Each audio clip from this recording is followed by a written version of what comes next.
અમદાવાદમાં વિદ્યાર્થીની સાથે છેડતીની વધુ એક ઘટના સામે આવી। ગુજરાત યુનિવર્સિટીની લાઇબ્રેરી પાસે વિદ્યાર્થીની સાથે બની ઘટના।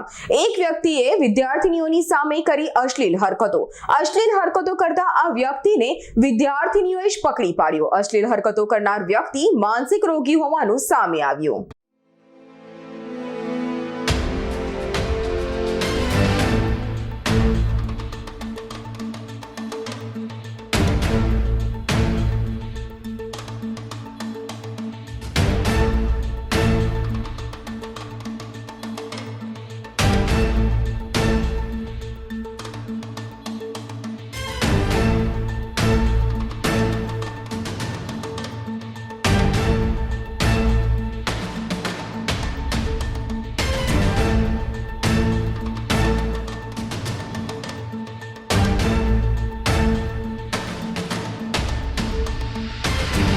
અમારી તમામ માહિતીથી અપડેટ રહેવા માટે જોડાયેલા રહો S9 ન્યૂઝ સાથે।